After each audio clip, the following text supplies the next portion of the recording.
Yeah, first off, thanks for being here today. Obviously, our team and our staff and administration want to start off by thanking the Gasparilla Bowl for all the hospitality that they've shown us so far this week.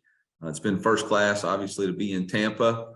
It's a little bit warmer here in Tampa, although I'm wearing a sweater as a tip of my hat to all you back in Columbia, because I know how cold it is there.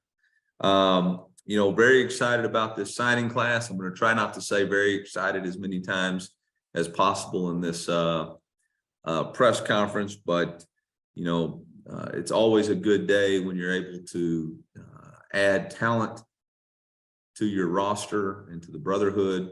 We start with an emphasis on recruiting the right fit for the University of Missouri.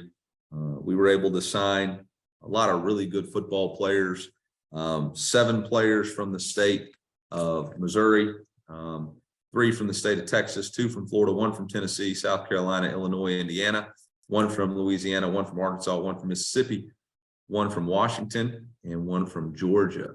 So we spread out all across the country. We were able to continue our focus of keeping the best players that we possibly can in state, focusing on the Midwest, and then going and supplementing the talent from around the country. We were able to add 6 state champions in this class, which for us is always a great sign when you can add a winner. Winners win. We're also able to add a junior college player in Tristan Newsome. We're also able to add a couple of key transfers so far. And it's important for everybody to understand that recruiting never stops. Recruiting's going to continue to go, and we're still recruiting transfers, and there's still an open window for us to have some official visitors on January 4th through the 8th. And really the first day for transfers for us will be January 17th when the first day of the second semester starts. So with that, I'll open it up for questions, and I'll let Ryan be the question asker, and I'll just sit up here and answer questions. Thanks, Coach. Gabe DeArmond, do you want to lead us off? Yeah, Eli, I guess the best case scenario for a coach on signing day tends to be kind of lack of drama. I mean, how happy were you that I guess, first of all, you were able to hang on to every kid that had been committed to you prior to today? Yeah, obviously that's a tribute to our coaching staff and all the hard work they did to build some relationships. We were able to get some key guys over the course of the last 3 days, kind of finished off the class with a flip from a young man at the defensive tackle position, from Sam, which was really exciting for us to kind of put that final piece of the puzzle together today. And so, obviously when other schools had people lose commitments from their home state, you tend to get worried. But we were able to maintain and hold on, and really excited that we were able to keep Jabari Johnson, Bari all the way out in Seattle, especially with the way the quarterback recruiting kind of went. Obviously really excited to get Jordan Harris out of Pine Bluff as an athlete, just to kind of add length and size to our roster. Obviously to keep Brett Norfleet at home, a tremendously talented player. Marvin Burks there with the drama. He kind of faked us out twice, so it's good to keep Marvin back in, and then obviously we got Blake Craig and Logan Reichert from in-state, Jamal Roberts, a state champion.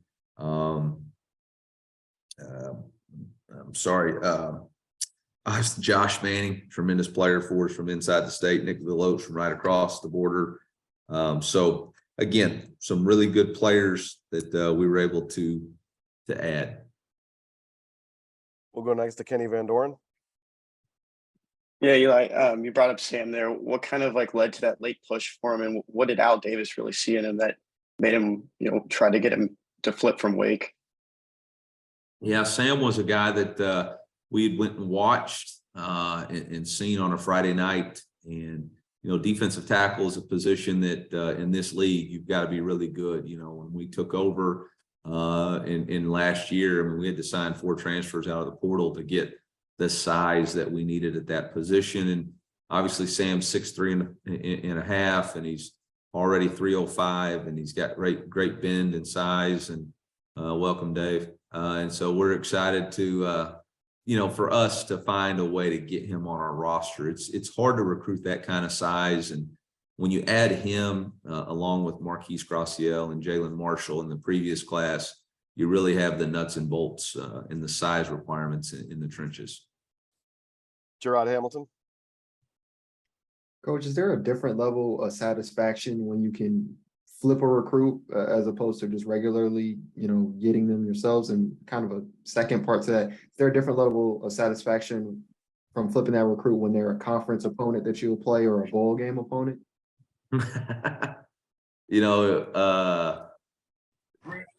Man, it's kind of a funny question because we kind of had an idea that this was going to go our way during the coaches social that we had Monday night, and for all of us to keep a straight face and not let that one kind of slip out was a little bit difficult. But in recruiting, it's kind of fun. It's kind of fun. I don't rub it in probably as much as I'd like to, but it's kind of fun when you beat people who think they got you. Callum McAndrew. Hi, Eli. You mentioned there sort of the 7 guys that you've brought in from Missouri, and how that's been the backbone of your recruiting since you've been here. Just I wondered how do you rate your success recruiting the state this year? How happy are you with how you were able to do that? Yeah, I mean, I think when you look at the players that we were able to get, obviously there's a lot of really good players in the state, but it's all about finding those guys that really want to be a true son. And when you talk about, Jamal Roberts, a state champion, Josh Manning, an elite wide receiver who had several offers come in late. You talk about Brett Norfleet, a state champion who had every offer in the country pretty much at tight end. Logan Reichert, who has elite size and help us to win in the trenches. Marvin Burks Jr., a state champion who obviously had multiple offers that we were able to defeat. Blake Craig, a great kicker, and then obviously we kind of include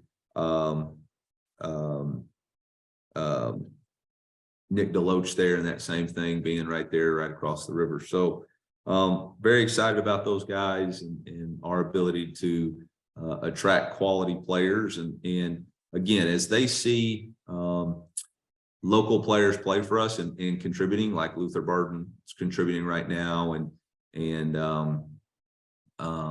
Armand playing as a true freshman, Mekhi Miller playing,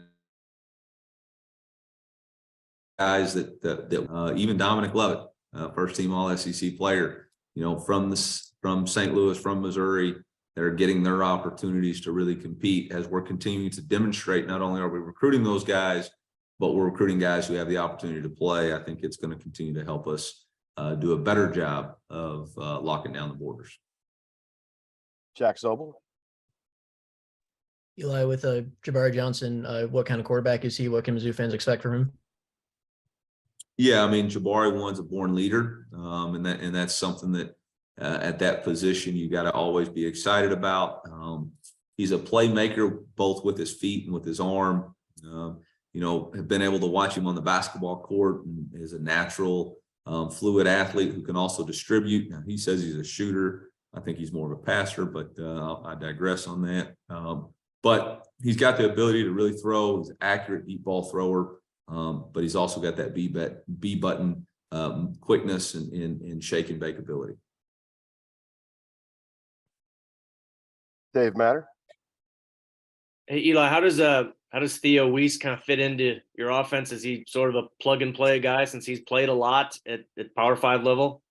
Yeah, really excited about Theo and what he can bring to our offense from a size standpoint. He allows us to really have the opportunity to play him at X and potentially move Luther around in our offense a little bit more. And we really felt like in order for Luther to be as successful as we could, we need to kind of put him in a position. Now that we have Theo who can handle that X, that'll allow us to move Lou around and create some matchup issues. Along with the emergence of Mekhi Miller, I can't wait for everybody to see Demarion Houston play, Peanut play. You got Mookie Cooper. That's just another position with a lot of weapons, and really excited about how those guys are all going to come together. Gabe. Yeah, continuing with the transfer and kind of a two-parter here. First of all, given what you're losing at defensive end, how important was it to get Austin in the mix? And then second part is, I know you can't talk about specific kids, but position-wise, what do you anticipate looking for in the portal here over the next month or two? Yeah, obviously it was really good to get Austin. Obviously we also had Serene, a defensive end, and Ja'Kai Lang. So that allows us with 3 defensive ends right there to kind of replace the 3 that we've for sure lost. We anticipate adding potentially 1 defensive ends if the right fit comes for us in the portal. The secondary at the safety position is taken a little bit of a turn for us from last year we were more of a 3-corner defense. Now we're more of a 3. So we've had to adjust our numbers around and to make sure that we have enough quality depth and players in there. I thought one of the things that made Dalen Carnell and Martez both so effective was that they played equally snaps, or close to equal snap wise. And so we're going to have to figure out what we want to do at the star position. I think there's obviously always potential to take a player who can provide impact and competition. When we attack the portal, we never really promise starting positions. All we promise is an opportunity to compete, and we wouldn't offer that if we didn't feel like they had the necessary tools and talents to compete. And if we can find a player that we think can help us win, then we owe it to the university and to this team and our staff to explore every opportunity that comes available. So with that being said, Gabe, everybody will recruit anybody. Kenny? Eli, kind of looking at some of the guys who aren't going to be here in the spring, like Josh Manning and Marquise Johnson, doing some track and field. Are you kind of supportive of that stuff, or do you just want everybody to kind of get here a semester early? No, I think it's up to each individual player and person, what their maturity level is. Time's one thing you never get back. And when young men come and enroll early, they're never going to get their senior year back in the spring. And I hate to take that away from young men. We're in such a rush to get everything started. I think it has to be up to each individual player and their families to make the best decision for them. But I encourage every one of them to stay in school and finish out their high school senior year, because that's something they're never going to get back. And you hate to be in a rush to get somewhere, and you realize that it's the journey along the way that really matters. And so I encourage them to stay, but it's also their decision. And if they want to enroll early, it's no surprise to me that Luther Burden, Kai Miller, and Armand Mimbu played this year, because all 3 of them were early enrollees, and all 3 of them had the spring to really get invested in our offense and ready to play. Jack? Eli, between like Marvin and Phillip, or do you see either of those guys as an ideal fit for the star position, or is it more, or are they more the traditional safeties, or is it more to see when they get on campus? Yeah, I think that's going to be a determination when they get here. Obviously, Marvin is an early enrollee, and that'll be great for us. And so we'll get a chance to see him rather early in that situation to figure out what's the best way that he can help us play. Dave? Eli, with Jabari, I know he committed way back in like May. Was that ever kind of touch and go lately? I know you visited him recently, but we feel confident that he was with you guys all along? Oh yeah, he's an oak. He's never doubted it. Never doubted it. I don't like to shake out there. I don't like to throw out unsubstantiated rumors. That's why I asked. Ford fodder, so I'm good. He's an oak. Gabe? Understanding that you've already said you will recruit any player that can help you win, just numbers wise, if you were to go into next season with 3 quarterbacks, are you comfortable with what you have, or do you need to add someone to that room simply for numbers? No, there's no such thing for me as adding a player for numbers.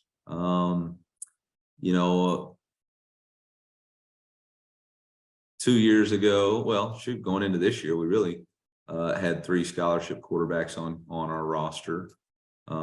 So, you know, I'm not really in I'm not in a hard and fast stance on that one way or the other, to be honest, right now. I'm looking forward to our game this Friday and seeing Brady and Sam finish this thing out, and then we'll take all the information that we have and make the best decision we need to make for our football team moving forward. We've cleared the queue. Does anyone else have any questions? Use the raise hand.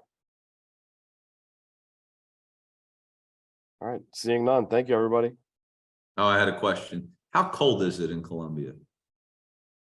And has the Not cold yet. Wait about 12 Like- hours. It's like 35 right now. We're good. is the snow started? No, No. So it's the typical Midwest buildup. I think it's supposed to come in the morning. Really? Feels like is like -30 for this weekend, so it's gonna be great. Yeah. Supposedly when we get off the plane, it's supposed to be -30, and our DFO put all the wives and kids on one plane and all the coaches on another. That ain't a good deal. Take your plane somewhere else.